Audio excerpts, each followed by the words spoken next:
오늘 우리 함께 나눌 말씀 창세기 21장 8절에서 21절 말씀입니다. 창세기 21장 8절에서 21절 말씀 우리 함께 읽겠습니다. 아이가 자라매 젖을 떼고 이삭을 젖을 떼는 날에 아브라함이 큰 잔치를 베풀었더라. 사라가 본즉 아브라함의 아들 애굽 여인 하갈의 아들이 이삭을 놀리는지라 그가 아브라함에게 이르되 이 여종과 그 아들을 내쫓으라. 이 여종의 아들은 내 아들 이삭과 함께 기업을 얻지 못하리라 하야므로 아브라함이 그의 아들로 말미암아 그 일이 매우 근심이 되었더니 하나님이 아브라함에게 이르시되 내 아이나 내 여종으로 말미암아 근심하지 말고 사라가 내게 이른 말을 다 들으라. 이삭에게서 나는 자라야 내 씨라 부를 것임이니라. 그러나 여종의 아들도 내 신이 내가 그로 한 민족을 이루게 하리라 하신지라. 아브라함이 아침에 일찍 일어나 떡과 물 한 가죽 부대를 가져다가 하갈의 어깨에 메어주고 그 아이를 데리고 가게 하니 하갈이 나가서 브엘세바 광야에서 방황하더니 가죽 부대에 물이 떨어진지라 그 자식을 감목덤불 아래에 두고 이르되 아이가 죽는 것을 참아보지 못하겠다고 화살 한 바탕 거리가 떨어져 마주 앉아 바라보며 소리내어 우니 하나님이 그 어린 아이의 소리를 들었으므로 하나님의 사자가 하늘에서부터 하갈을 불러 이르시되 하갈아 무슨 일이냐 두려워하지 말라. 하나님이 저기 있는 아이의 소리를 들으셨나니 일어나 아이를 일으켜 내 손으로 붙들라. 그가 큰 민족을 이루게 하리라 하신지라. 하나님이 하갈의 눈을 밝히셨으므로 샘물을 모고 가서 가죽 부대에 물을 채워다가 그 아이에게 마시게 하였더라. 하나님이 그 아이와 함께 계심에 그가 장성하여 광야에서 거주하며 활 쏘는 자가 되었더니 그가 마란 광야에 거주할 때에 그의 어머니가 그를 위하여 애굽 땅에서 아내를 얻어 주었더라. 아멘. 오늘의 말씀의 제목은 하나님은 언제나 약속을 지키십니다 입니다. 하나님은 언제나 약속을 지키십니다. 하나님은 언제나 말씀하신 것을 이루어 주십니다. 우리 삶 가운데 하나님이 말씀하신 것, 우리 삶 가운데 하나님이 약속하신 것, 그것을 언제나 지키신다는 믿음을 가지고 오늘 우리 삶을 살아가는 믿음의 자녀들이 되길 바라겠습니다. 고난과 환난이 있을지라도 두려움이 있을지라도 우리가 그 말씀 붙잡고 살아가는 주님의 자녀들이 오늘 이 시간 우리 모두가 되길 바라겠습니다. 하나님은요, 우리가 어저께 함께 말씀 나눴습니다. 말씀하신 대로 사라를 돌보셨고 그로 말미암아 하나님의 말씀대로 사라가 임신하고 이삭을 낳았다. 아브라함의 가정에는 놀라운 기적이 일어난 것이에요. 하나님의 말씀대로 하나님이 돌보심으로 하나님의 사라가 임신할 수 있도록 인도하심으로 말미암아 사라가 아들을 낳았다. 사라가 하나님의 약속의 아들을 낳았다. 아브라함은 이날만을 어쩌면 기다리고 있을 수 있었습니다. 어쩌면 이날을 잊어버리고 환경과 상황에 얽매여 살아갈 수도 있었습니다. 하지만 하나님은요, 아브라함 가정에게 반복적으로 말씀하셨어요. 그리고 아브라함과 사라는요, 반복적으로 하나님의 말씀을 들었지만 환경과 상황을 바라보며 자신들의 육체를 바라보며 이루어질 것이 없다, 이루어질 수가 없다 이렇게 생각하며 살아갔다는 거예요. 그런데 놀랍게 하나님께서요, 말씀한 대로 그 말씀을 이루어 주셨어요. 하나님의 말씀과 약속을 지키시고 이루셨다는 사실입니다. 그래서 사라가 무엇이라고 합니까? 자신은 웃었고 자신의 이야기를 들은 사람들은요, 모두 다 자신처럼 웃을 것이다 이렇게 고백하고 있어요. 사라의 인생에 있어서 어쩌면 지금이 그 어떤 시기보다 행복한 시기이며 그 사라의 인생에서 어쩌면 이 시간이 최고의 기쁨을 누리는 시간이 아닐까 생각되어집니다. 사라는 지금 인생에서 최고의 행복을 누리며 살아가고 있다는 것이에요. 사라는 이삭을 바라보며 기쁨과 즐거움 속에서 살아가고 있습니다. 그런데 사라에게도 그 기쁨과 행복이 두려움으로 느껴질 때가 있다는 거예요. 행복한 삶을 살아가고 있는 그 삶 속에서 두려움을 언제 느낍니까? 우리 9절 함께 읽도록 하겠습니다. 시작. 사라가 본즉 아브라함의 아들 애굽 여인 하갈의 아들이 이삭을 놀리는지라. 이삭이 젖을 뗄 때에 아브라함이 큰 잔치를 베풀었다. 1절에선 8절에선 그렇게 이야기하고 있어요. 그 잔치에서 사라가 지금 보았어요. 무엇을 보았습니까? 이스마엘이 이삭을 놀리는 것을 보았다는 거예요.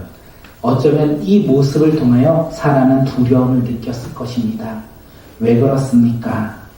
사실 시간을 전으로 돌아가 보면요. 창세기 16장에서 사라가 자신의 여종인 하갈을요 아브라함에게 줍니다.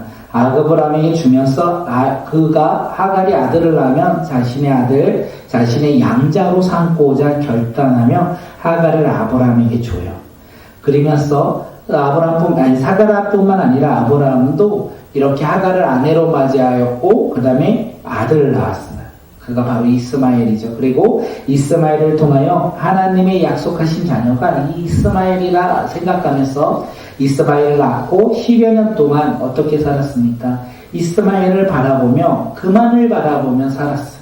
그리고 하나님께서 너에게 다시 한번 아브라함에게 그 축복의 약속된 아들 언약의 자손을 말할 때 그가 뭐라고 합니까? 이스마엘이나 하나님 앞에 살기를 원한다. 자신의 상황과 환경을 보며 사라의 상황을 봤을 때 도저히 아들을 낳을 수 없기에 지금 하나님께서 나에게 주신 이스마엘을 하나님 앞에 설기를 원한다. 다시 말해서 나의 상속자는 이스마엘이다. 이렇게 그는 이스마엘을 바라보았고 그리고 이스마엘을 생각했다는 거예요. 그런데 이삭이 태어났어요. 이삭이 태어났고 지금 상속자가 바뀌어야 된다는 거예요. 이스마엘에서 이삭으로 바뀌어야 된다는 거예요. 그렇지 않으면 하나님의 약속에 그 아들 이삭이 상속자가 되지 못할 수도 있다는 거예요. 이 환경 속에서 사라가 지금 바라보고 있는 거예요. 저 이스마엘이 지금 이삭의 앞길을 막고 있네. 비록 이스마엘을 통하여 우리가 이삭이 없을 때는 하나님의 아브라함의 상속자로 바라보았지만 지금은 그가 상속자가 아니라 이삭의 앞길을 막는 사람이라고 지금 사라가 생각하고 있는 것입니다. 그러므로 말미암아 그녀는 두려움 나오지 뭐라고 합니까? 이 이스마엘의 모든 권한을 빼앗고자 그를 쫓아버리라 이렇게 얘기해요. 이스마엘이 가졌던 모든 권한을 이삭에게 주고자 이스마엘을 쫓아내라고 아브라함에게 이야기합니다. 10절 함께 읽겠습니다. 그가 아브라함에게 이르되 이 여종과 그 아들을 내쫓으라. 이 종의 아들은 내 아들 이삭과 함께 기업을 얻지 못하리라 하므로 사라는 아브라함에게 하갈과 그의 아들 이스마엘을 내어 쫓아라 이렇게 말했어요. 더 이상 나의 아들 이삭과 함께 기업을 얻지 못하리라. 유산을 나누어 가질 수 없게 그를 쫓아버리라라고 이야기하고 있어요. 그가 이스마엘이 지금 그 가문에서 나가지 않으면 지금 유산이 나뉘어지고 그리고 장자권이 지금 흔들릴 수 있다라는 두려움 가운데 사라가 놓였고 그것을 바라보았고 그러므로 인하여 그 이스마엘을 쫓아버리라고 이야기를 한 것입니다. 이 이야기를 지금 아브라함이 듣고 매우 근심했다 성경은 이야기해요. 이스마엘 그도 자신이 너무나 사랑했던 아들이었어요. 그런데 지금 사라가 뭐라고 합니까? 그를 내어 쫓아라. 우리 가정에서 저가 이스마엘을 쫓아버려라. 이렇게 말함으로 말미암아 그의 마음이 몹시 괴로웠다. 성경은 이렇게 이야기하고 있습니다. 이삭이 태어나기 전에 그가 너무나 사랑했던 아들이 이스마엘이었기 때문에 그렇습니다. 자신의 생명조차 아깝지 않았던 너무나 귀한 아들, 그가 바로 이스마엘이었기 때문에 그렇습니다. 이렇게 그가 근심하고 몹시 두려워하고 있을 때 뭐라고 합니까? 하나님이 그에게 말씀하세요. 이스마엘과 하갈로 인하여 근심하지 말고 사라가 내게 말한 대로 들어줘라. 그러나 이스마엘도 내가 한 민족을 이루게 할 것이다. 이렇게 하나님께서 몹시 근심하고 있는 이 아브라함에게 말씀하셨어요. 사라의 이야기를 들어줘라. 장자를 이삭으로 내가 세우겠다 말씀하시고, 그렇지만 너의 씨로 태어난 이 이스마엘도 내가 버리지 않겠다. 그에게 한 민족을 이루게 할 것이다. 이렇게 말을 하셨죠. 그러므로 말미암아 아브라함은 이 몹시 근심하고 있는 마음 가운데서도 하나님 앞에 나아가 순종합니다. 사실 이스마엘은요, 불신앙의 아들입니다. 아브라함과 사라의 불신앙으로 말미암아 얻은 아들이죠. 그런데 어떻게 됩니까? 하나님은 그럼에도 불구하고 불신앙으로 얻은 아들인 이 이스마엘이라 할지라도 아브라함을 통하여 얻은 아들이기에 끝까지 그의 삶을 책임져 주신다는 것입니다. 그럼에도 불구하고 하나님은 끝까지 책임져 주신다는 거죠. 이 아브라함이 그 하나님을 신뢰합니다. 그리고 그 하나님을 신뢰함으로 말미암아 아침에 일찍 일어나 이제 떡과 물 한 가죽 부대를 하갈과 이스마엘에게 주고 내쫓아요. 그들을 보내기로 결정했습니다. 하갈이 나가서 브엘세바 광야에서 방황을 하면서 가죽 부대에 물이 떨어졌어요. 광야에서 물이 떨어졌다는 것은 더 이상 살아갈 수 있는 조건을 가질 수 없다라는 이야기죠. 그런데 자신 아이를 자신 곁에서 바라볼 수가 없었습니다.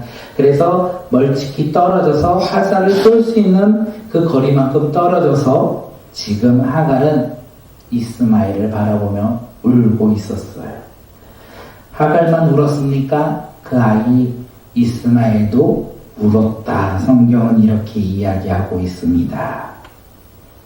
소망이 없는 거죠. 그들 가운데 단 하나의 소망도 없고 오직 그들이 할 수 있는 것은 이 절망 속에서 낙심하며 울 수밖에 없는 그 삶을 한탄하며 울고 있는 것이란 것입니다. 그런데 놀랍게도 하나님께서 이 하갈을 불러서 말씀하십니다. 두려워 말라. 하나님의 아이의 우는 소리를 들으셨다. 아이를 안아 일으켜 달래라. 그리고 뭐라고 합니까? 내가 저 아이에게서 큰 민족이 나오게 하겠다. 하나님은 하갈에게 이렇게 말씀하셨어요. 그리고 하나님이 하갈의 눈을 밝혀주니 어떤 일이 일어납니까? 샘을 발견했다라고 해요. 자신의 목숨을 잃을 뻔한 물이 없어서 죽을 수밖에 없는 상황 속에 있던 그에게 샘을 발견하고 그들이 물을 마실 수 있도록 인도하셨다는 거예요. 놀랍지 않습니까? 하나님이 눈을 밝혀서 갑자기 샘이 샘솟았던 것이 아니라 샘을 발견했다는 거예요. 그들이 왜 샘을 발견하지 못했습니까? 두려움 가운데, 낙심 가운데, 절망 가운데 빠졌기에 샘을 발견할 수 없었다는 것입니다. 그런데 하나님이 그들의 눈을 밝히사 샘을 발견했다는 거예요. 하나님은요, 우리에게도 그런 분이라는 거예요. 하나님은 하갈과 이스마엘의 생명을 구해주셨어요. 소망이 없이 울고 있던 그들에게 하나님은요, 구원의 길, 생명의 길을 그들에게 인도하셨다는 거예요. 고통 가운데 울고 있던 그들에게 하나님께서는 찾아오셔서 치유와 회복의 기적을 일으켜 주셨습니다. 목마른 가운데 놓여있던 그들에게 무엇을 허락하셨습니까? 물을 허락하셨고 울고 있는 그들에게 주님은 찾아오셔서 그들을 위로하셨다는 거예요. 오늘 하나님이요, 우리에게도 마찬가지로 임하신다는 겁니다. 두려움 가운데 있는 자, 근심 가운데 있는 자, 소망이 없어 울부짖을 것밖에 할 것이 없는 모든 자들 가운데 하나님께서 임하심으로 말미암아 회복과 치유가 일어난다는 거예요.